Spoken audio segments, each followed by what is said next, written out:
প্রিয় ভিউয়ার্স, আমি আপনাকে আমার জীবনের একটি ছোটো সময়ের একটি ঘটনা আর কি শেয়ার করতে যাচ্ছি। তখন আমি ক্লাস 3-তে পড়ি। ভোর প্রায় 4টা।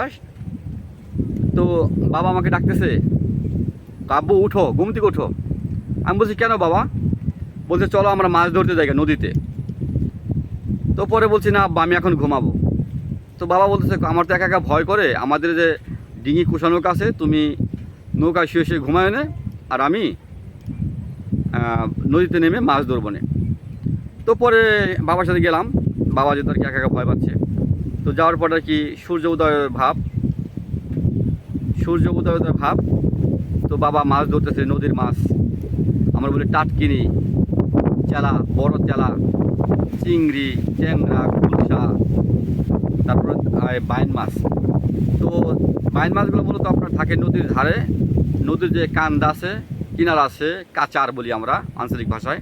সেই কাঁচার মধ্যে আর কি যে গর্ত থাকে না, সেই গর্তের মধ্যে আর কি আপনার বাইন মাছ থাকে। তো বাবা আমাকে বলতেছে কাব্যই করো, ওই যে আমাদের যে ছোটো নৌকা যে আছে না, গামছা আছে না, সেই গামছাটা দাও। আমি কি আব্বা তুমি গামছা দিয়ে কী করবা? কয় দাও না। পরে বাবাকে গামছা দিলাম। বাবাই বলতো কি গামছা নিয়ে হাতে পেঁচিয়ে দিল ডুব পানির নিচে। পরে বুঝতে পারলাম যে বাবা বাইন মাছ ধরতেছে। বাইন মাছ গর্ত থেকে মাছটা টাইনে ধরে নিয়ে আসতে হয়। আর বাইন মাছের কিন্তু নাভিতে বড় একটা কাঁটা থাকে। যদি সেখানে ভালো কাপড় পেঁচে না নেয়, তাহলে কিন্তু হাতের তালুতে এমন একটা কাঁটা দেয়, যে কাঁটা দিলে একবার পুরো হাতের তালুটা একবার মানে কী বলে কেটে ফেলে একবারে।